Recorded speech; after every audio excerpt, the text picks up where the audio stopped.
Hello guys, आज हम लोग आए हैं कलाग्राम।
सेल्फी ले लो दोनों लोग।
सीमित परिधि तक हर चीज अपने केंद्र की ओर आकर्षित होती है। इस पृथ्वी पर एक ऐसा केंद्र है जो न केवल मानवता की आस्था और भावनाओं को बल्कि उनकी आत्मा की गहराइयों को भी अपनी ओर खींचता है। महाकुंभ क्या है वो शक्ति जो हम सबको एक सूत्र में बांधती है?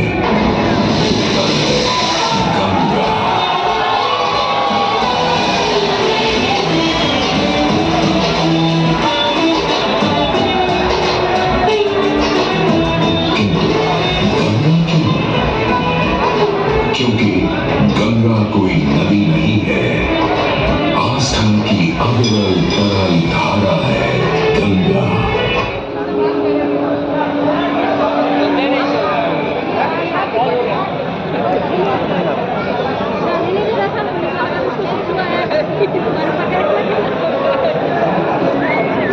गंगा कोई नदी नहीं है, आस्था की अविरल तरल धारा है गंगा। विश्वासों की वाणी में संस्कृतियों की सरिता है गंगा। और इस स्थान पर इस प्रयागों के राज में श्वेत रंगा गंगा का संगम होता है अपनी दो बहनों श्याम वर्ण यमुना और अदृश्य सरस्वती से। और इस त्रिवेणी संगम के कारण ही यह जगह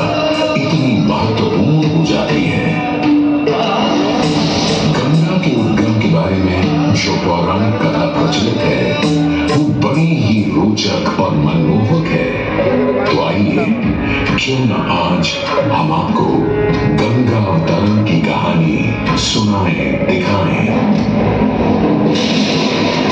गाने का राजा बलि पर करता था दम, पूरी पृथ्वी पर फैला था उसका ही आतंक। उसके आतंक को रोकने विष्णु ने धरा एक रूप, 52 अंगुल का बौना बनकर पहुंचे जहां का भूत।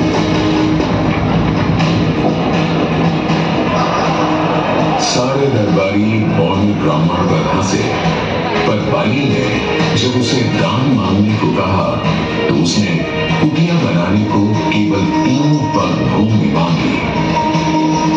पर जब बौने ब्राह्मण ने भूमि नापनी शुरू की तो जैसे भूचाल किया गया। वामन ने पहले पग में पूरी धरती नापी और अगले कदम से स्वर्ग। ब्रह्मा जी ने भगवान विष्णु के चरण होकर उस जल को अपने कमंडल में भर लिया और अब वामन अवतार ने अपना तीसरा पग बलि के सिर पर रख उसे पाताल लोक भेज मुक्ति दे दी।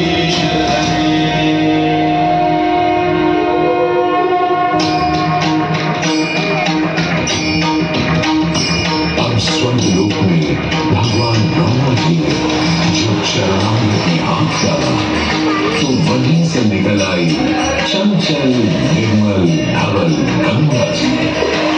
पवित्रा किंतु चंचला, आज से तू मेरी पुत्री और नाम तेरा गंगा।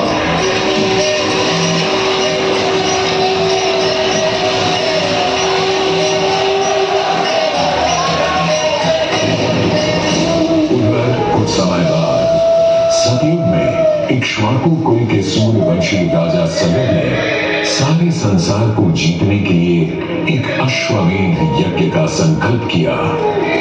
सुने सुने सुने, सब सुने, यह चिन्हित पूजित धवल अश्व जहां भी जाएगा वो भूमि राजा सगर की मानी जाएगी। यदि किसी ने इस अश्व को रोका या पकड़ा तो उसे सगर के 60,001 पुत्रों और उनकी लक्षाधिक सेना का सामना करना पड़ेगा। सुने सुने अजय अपराजय बढ़ता जा रहा था और स्वयं लोक में बढ़ती जा रही थी। देवेंद्र इंद्र की तुलना डरकर वो अश्व को रोकने की युक्ति लगाने लगे। इंद्र ने राजा सगर के उस घोड़े को चुरा लिया और छल से महर्षि कपिल के आश्रम में बांध दिया। घोड़े को खोजते हुए राजा सगर के 60,000 पुत्र महर्षि कपिल के आश्रम में पहुंचे। वहां घोड़े को बंधा हुआ देख क्रोधित पुत्रों ने कपिल मुनि को घोड़ा चोर समझा और उन्हें अपशब्द कहने लगे। वाचाल कुमारों, यदि कपिल ऋषि ने खोली आंख तो तपस की योगाग्नि से जलकर तुम सब हो जाओगे राख।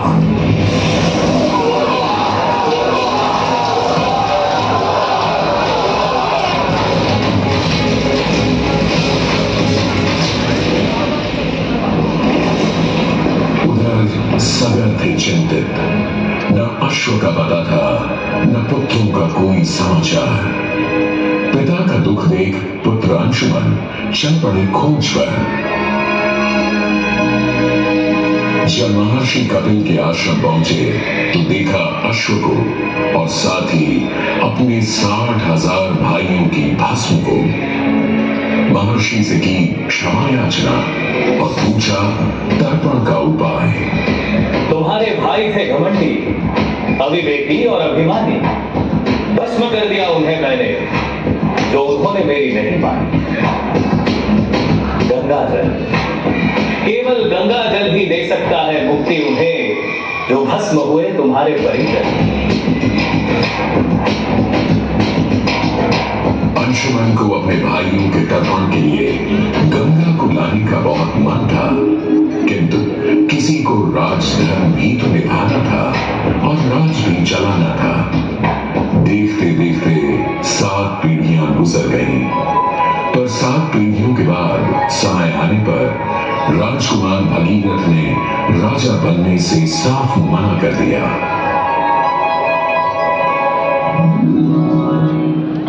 क्षमा कीजिए,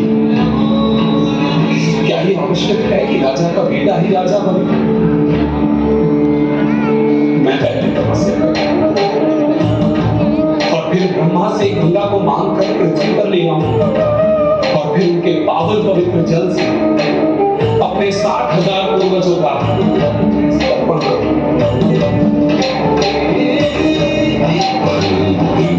वर्ष बदले, ऋतुओं की हवा बदली, नदियों के किनारे बदले, किंतु नहीं बदला भगीरथ का संकल्प, गंगा उतरा।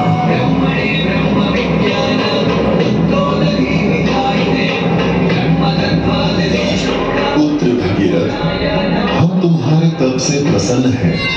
बताओ, क्या आशीर्वाद चाहिए? हे भगवान, मेरे पूर्वज के तर्पण के लिए मुझे आपकी पुत्री गंगा चाहिए।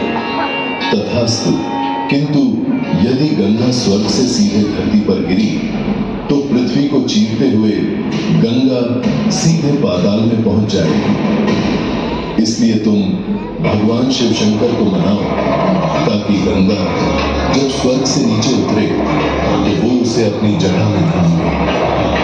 अब भगीरथ ने एक अंगूठे पर खड़े होकर भगवान शंकर को मनाने के लिए शिव शंकर का जाप शुरू कर दिया। जय बंधावन, जय पतितपावन, शोभन श्रावण शिव शंभो, विपद विहारम अधम उद्धारण सत्य सनातन शिव शंभो, सहज वचन हर जल नयन वर धवल वदन मन कर पाप कोई भी वर्ण मान लो आप। हे प्रभु, जब गंगा स्वर्ग से धरती पर गिरे तब आप बीच में उन्हें अपनी जटाओं में सांध लें, नहीं तो पूरी पृथ्वी नष्ट हो जाएगी। बस इतनी सी बात? ठीक है, ब्रह्मदेव से कहो शिव तैयार है, आने दो गंगा को, आने दो।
सबसे महत्वपूर्ण नदी बन गई, जिसका भारत के जीवन में धार्मिक, आर्थिक, सामाजिक, ऐतिहासिक अभिदान अनंत है।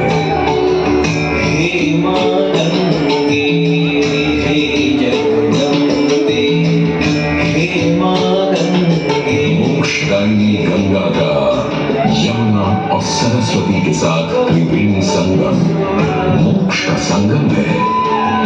प्रत्येक 12 वर्षों में यह महाकुंभ का स्नान करता है सर्व सिद्धि प्रदान और देता है मोक्ष का वरदान।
आगे जाके बैठते हैं।